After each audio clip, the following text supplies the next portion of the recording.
আমি আপনাকে বলছি যে সত্যি কথা বলার জন্য যদি আমাকে গলায় ফাঁসি দেয়, আমি সাদাকে সাদা, কালোকে কালো বলবো।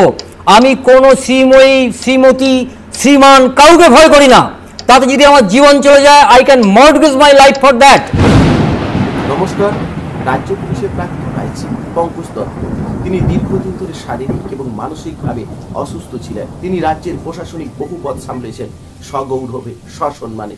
তিনি অন্যায়ের সঙ্গে কোনোদিন আপোষ করেনি, এটাই ছিল তার জীবনের সবচেয়ে বড় চ্যালেঞ্জ। তিনি বারাণসীর এক অনুষ্ঠানে ভাষণ দিতে যাচ্ছিলেন। পথে যাওয়ার পথে তিনি অসুস্থ হয়ে পড়েন। তার নাক মুখ দিয়ে রক্ত বেরোয়, তিনি সংজ্ঞাহীন হয়ে পড়ে। তারপর পঙ্কজ বাবুকে বারাণসীর হসপিটালের ট্রমা কেয়ারে ভর্তি করা হয় 23 অক্টোবর। দীর্ঘ 5 থেকে 6 দিন তিনি সংজ্ঞাহীন অবস্থায় পড়ে আছে। চিকিৎসায় খুব একটা ভালো সাড়া দিচ্ছিলেন না। অবশেষে 30 অক্টোবর শনিবার আমাদের প্রিয় আইজি পঙ্কজ দত্ত আমাদের ছেড়ে হারিয়ে গেলেন নীল আকাশের দেশে, তারাদের দেশে, না ফেরার দেশে। তিনি সারা জীবন অন্যায়ের সঙ্গে আপোষ করেনি। তিনি অন্যায়ের বিরুদ্ধে দীপ্ত কণ্ঠে ঘোষণা করে গিয়েছিলেন, যেটা অন্যায় সেটা অন্যায়, অন্যায়কে তিনি কোনোদিন প্রশ্রয় দেয়নি। এটাই ছিল পঙ্কজ দত্ত। আগামী প্রজন্মের কাছে পঙ্কজ দত্ত যেটা দিয়ে গেলেন, সেটা আমরা পাথেয় করে রাখতে হবে। আগামী প্রজন্মের জন্য পঙ্কজ দত্ত বহু বই লিখে গেছেন, যেটা আগামী প্রজন্মের কাছে ইতিহাস হয়ে থাকবে। প্রাক্তন পুলিশের আইজি পঙ্কজ দত্ত যতদিন বেঁচে ছিলেন, তখন তার আমরা গুরুত্বটা বুঝতে পারিনি।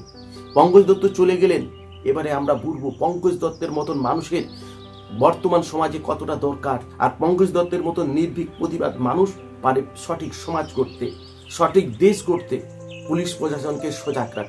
পঙ্কজ দত্তের মৃত্যুতে আমরা আমাদের প্রিয় অভিভাবককে হারালাম। আজকের দিনের পর থেকে টিভির যে বিভিন্ন ডিবেট হতো, যে অনুষ্ঠানগুলো হতো, সেই অনুষ্ঠানে পঙ্কজ দত্তকে আমরা আর দেখতে পাবো না, শুনতে পাবো না তার প্রতিবাদী কণ্ঠস্বর, যে কণ্ঠস্বর সারা পশ্চিমবঙ্গবাসীকে স্তব্ধ করে দেয়।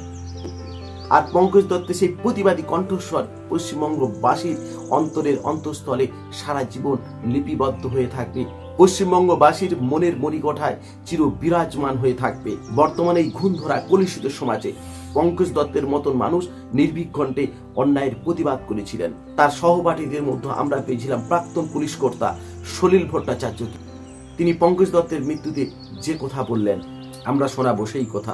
একটা নির্ভীক কণ্ঠকে অন্যায়ভাবে স্তব্ধ করা হলো। শ্রদ্ধেয় পঙ্কজ দত্ত প্রাক্তন আইজিপি ওয়েস্ট বেঙ্গল প্রয়াণের খবর শুনে আমি শোকাহত বললে কম বলা হয়। আমি হতবাক ও বাকরুদ্ধ। আমি আমার একজন শ্রদ্ধেয় অভিভাবককে আজ হারালাম। তার পরিবারের প্রতি আমার সমবেদনা জানাই। আমার বাক রুদ্ধ হয়ে গেছে, আমি আর কিছু বলতে পারছি। টিভিতে যে সমস্ত ডিবেট অনুষ্ঠান হতো, পঙ্কজ দত্তের সঙ্গে তার সহপাঠীরা থাকতেন। তাদের মধ্যে অন্যতম বিশ্বনাথ চক্রবর্তী। পঙ্কজ দত্ত চলে যাওয়াতে তিনি যে কথা জানালেন আমাদের, শোনাবো সেই কথা আপনাদের। মনে হচ্ছে যে এই মানুষটা যে সততার সাথে পুলিশ অফিসার হিসাবে কাজ করেছিলেন, যে সততার সাথে তিনি সামাজিক বিভিন্ন প্রতিষ্ঠানগুলোর সাথে যুক্ত ছিলেন, যে সততার সাথে তিনি তার বক্তব্য সমাজে রাখতেন, সেটা হয়তো আরো দীর্ঘস্থায়ী হওয়ার সুযোগ ছিল। কিন্তু সমাজ, আমাদের ব্যবস্থা কিন্তু তাকে গলা টিপে মারল বলে আমি মনে করি। আমি তার বিদেহীর আত্মার শান্তি কামনা করি এবং সত্যি মনটা খুব ভারাক্রান্ত। নীল আকাশের দেশে হারিয়ে গেলেন পঙ্কজ দত্ত। তার এই শূন্যতা কিভাবে পূরণ হবে আমরা জিজ্ঞেস করেছিলাম বিশিষ্ট আইনজীবী জয়ন্ত চট্টোপাধ্যায় মহাশয়কে। তিনি যে কথা জানালেন, আজকে পঙ্কজ দত্ত চলে গেলেন এ খবর পাওয়া মাত্র আমরা যে কি বিষণ্ণ, কি দুঃখী হয়ে পড়েছি, এটা আমি ভাষায় বলে প্রকাশ করতে পারবো না। আমার ধারণা আম বাঙালি, সাধারণ বাঙালি, তারাও আমার সঙ্গে একমত হবেন। তারাও আজকে অত্যন্ত দুঃখী হয়ে পড়েছেন। এবং পঙ্কজ দত্ত আগাগোড়া গঠনমূলক সমালোচনা করে এসেছেন প্রশাসনের বা সরকারের। আগাগোড়া তিনি মুখ খুলেছেন সাধারণ মানুষের হয়ে।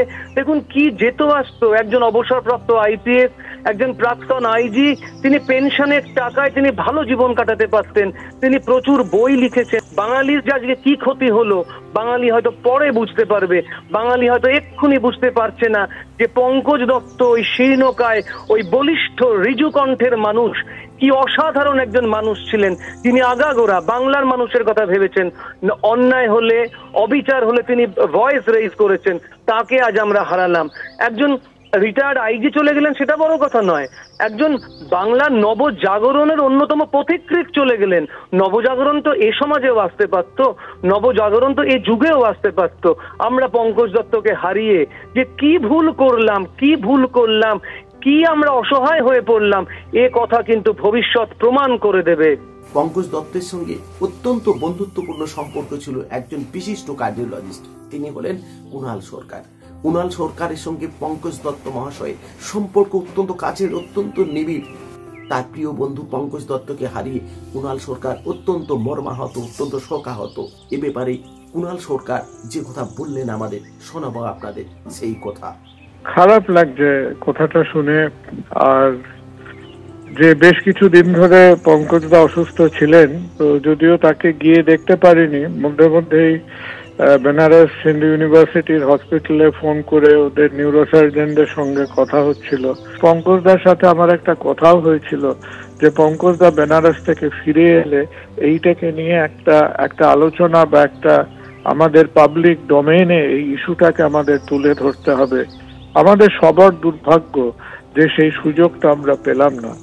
পঙ্কজদার স্মৃতি, তার সম্মান, তার রেসপেক্ট আমাদের মধ্যে সবসময়তেই থাকবে, এবং যখন প্রয়োজন হবে পরিস্থিতি অনুযায়ী আমরা যেন ওনার কথাটাই মাথায় রেখে কথাটা স্পষ্টভাবে বলার সাহসটা রাখি। পঙ্কজদা আমাদের অনেক কিছু শিখিয়ে দিয়ে গেলেন। We wish him all piece.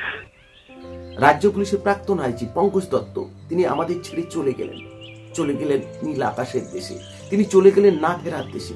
কিন্তু আমাদের জন্য, ভবিষ্যৎ প্রজন্মের জন্য তিনি রেখে গেলেন কিভাবে অন্যায়ের বিরুদ্ধে প্রতিবাদ করতে হয়, কিভাবে অন্যায়ের বিরুদ্ধে রুখে দাঁড়াতে হয়। তার নির্ভীক কণ্ঠে তিনি ঘোষণা করে গিয়েছিলেন, কখনো কোনোদিন অন্যায়ের সঙ্গে আপোষ নয়, অন্যায়ের বিরুদ্ধে রুখে দাঁড়াতে হবে। তাহলে আগামী প্রজন্ম একটা সুস্থ সমাজ ব্যবস্থা পাবে, না হলে পৃথিবী ধ্বংসের দিকে এগিয়ে যাবে, সমাজ ব্যবস্থা ধ্বংসের দিকে এগিয়ে যাবে। তাদের এই দুঃখের দিনে, কষ্টের দিনে তাদের পরিবারবর্গকে আমরা সমবেদনা জানাই। আর পঙ্কজ দত্ত মহাশয়ের বিদেহী আত্মার শান্তি কামনা করছি। তো আজকের ভিডিও এই পর্যন্ত। দেখা হচ্ছে নতুন কোনো পর্বে, নতুন কোনো এপিসোডে। ভারাক্রান্ত কলায় আরেকবার বলছি, সকলে ভালো থাকবেন, ভালো ভাববেন, অন্যায়ের বিরুদ্ধে রুখে দাঁড়ান, প্রতিবাদ করুন। সকলকে আরো একবার নমস্কার, ধন্যবাদ।